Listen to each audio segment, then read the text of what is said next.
गोंडा का आरटीओ दफ्तर बना घूसखोरी का अड्डा। यहाँ दलाल तो दलाल, बाबू से लेकर अधिकारी तक सब घूसखोर। कोई ऐसा सगा नहीं जिसको यहाँ के लोगों ने ठगा नहीं। कहने के लिए तो दाल का नमक, लेकिन हजम कर जाते पूरी की पूरी दाल। दलाली होती क्या है और दलाली में दाल का नमक खाया कैसे जाता है, अगर नहीं जानते हैं तो कभी गोंडा के आरटीओ दफ्तर आ जाइए। यहाँ दाल में नमक कैसे खाया जाता है वो भी अपने स्वाद के अनुसार, इसे आपको किसी से पूछने की जरूरत नहीं पड़ेगी, क्योंकि मात्र कहने के लिए ही यहाँ के बाबू दाल में नमक नहीं खाते, बल्कि पूरी की पूरी दाल तक हजम कर जाते हैं। अगर कभी सुना और देखा नहीं है तो जरा पहले ये कुछ बयान सुन लीजिए। मेरे पास एक मारुति 800 कार थी, इसका दिल्ली नंबर था, तो इससे यहाँ दिल्ली गोंडा के लिए कटाए थे, गोंडा का नंबर लेने गए थे। तो सरफराज बाबू हैं बैठते हैं और एक पप्पू नाम के हैं, दोनों लोग मिलते हैं। उसके 13,000 रुपये लिए।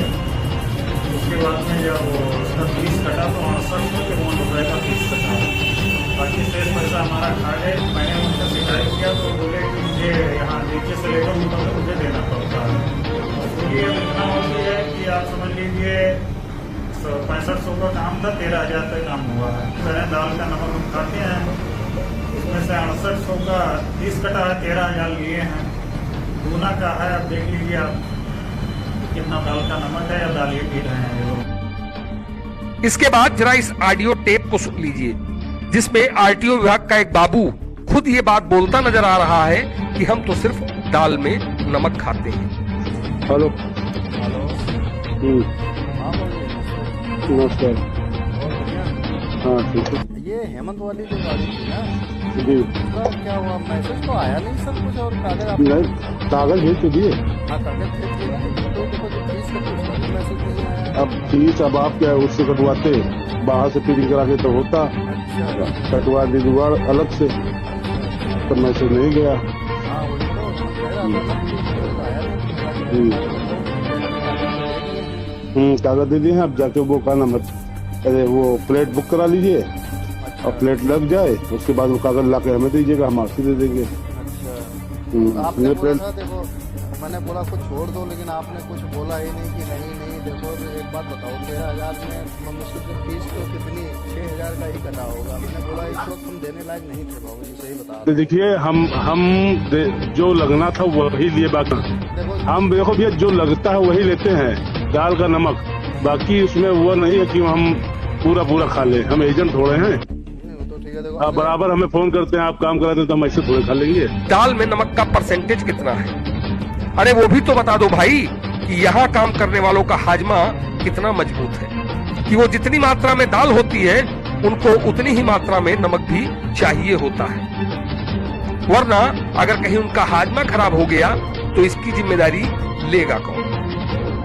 बहरहाल ये तो हो गई गोंडा के आरटीओ विभाग में काम करने वाले बाबू से लेकर अधिकारी तक के हाजमे की बात, जिनकी पाचन शक्ति इतनी मजबूत है कि उनका ना तो कभी पेट खराब होता है, न ही कभी उन्हें डॉक्टर के पास जाने की जरूरत ही पड़ती है, क्योंकि जिस दाल का नमक खाने की वो बात कर रहे हैं वो नमक वो अकेले ही थोड़ी हजम कर जाते हैं, बल्कि उसमें हर किसी की मिलीजुली हिस्सेदारी होती है। यही वजह है कि जब भी कभी ऐसी नौबत भी आती है तो ऊपर से लेकर नीचे तक सब कुछ ऐसे मैनेज हो जाता है मानो यहाँ कभी ऐसा हुआ ही नहीं। क्योंकि ये बात तो आप भी जानते हैं और हम भी, कि गोंडा के आरटीओ विभाग में ऐसे न जाने कितने कर्मचारी और अधिकारी हैं जो लगातार घूसखोरी को लेकर अखबार की सुर्खियों में रहे और लगातार विवादित रहे, लेकिन उनका आज तक कहीं कोई बाल विवाह का नहीं कर पाया, जो डंके की चोट पर सीसीटीवी के सामने बैठकर खुलेआम दलाली की दुकान चलाते ही नहीं हैं, बल्कि नए दलाल भी पैदा करते हैं। तो फिलहाल मुद्दे की बात पर आइए और ये कुछ बयान सुनिए, जिसमें दिल्ली नंबर की एक मारुति कार को गोंडा ट्रांसफर कराने के नाम पर यहाँ के दो बाबुओं ने एक व्यक्ति से 13,000 रुपए हजम कर लिए, जबकि सरकारी फीस होती है महज केवल 6854 रुपए। यानी कि जितनी सरकारी फीस है उतनी ही यहाँ के बाबुओं की दलाली बनती है। ऊपर से एहसान इतना कि वो तो केवल दाल में नमक खाते हैं, बाकी कुछ नहीं। बात सिर्फ इस बयान की ही नहीं है, अब जरा इस ऑडियो को भी पूरा सुनिए कि किस तरह से आरटीओ कार्यालय के बाबू यहाँ आने वाले जरूरतमंद लोगों से अपना मतलब निकालते हैं, वो भी कुछ इस अंदाज में। हम जो लगना था वही लिए, बाकी 1000 हम बुला के वापस किए। पूछिए उनसे, आओ क्या बुला के हमको 1000 वापस किए।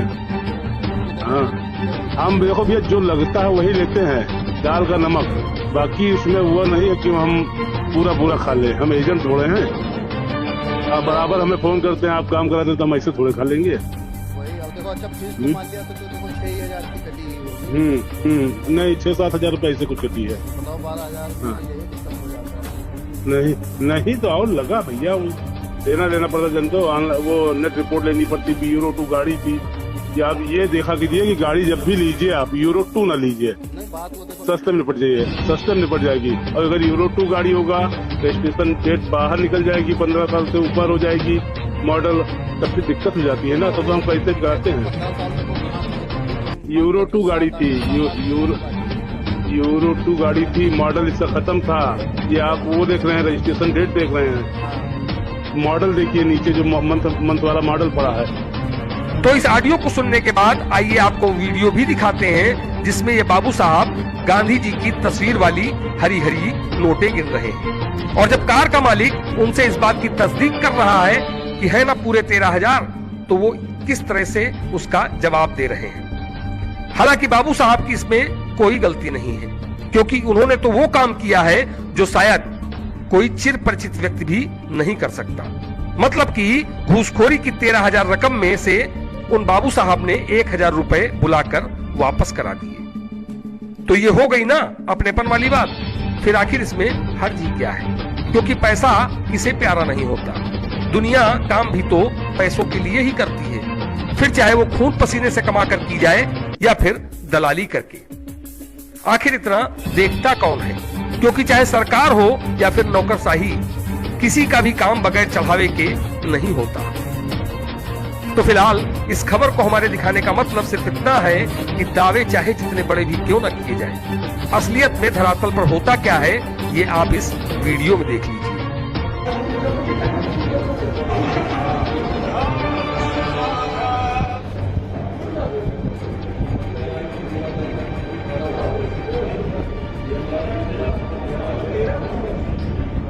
ले लिया फोन आई, 2 टिप्पी बता के लो क्या क्या। हाँ नंबर लिखता है 94 15 37 9000।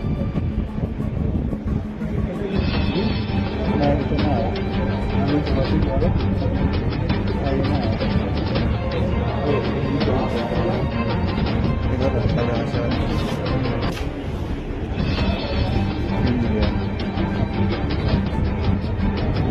हाँ 94 15 37 9000।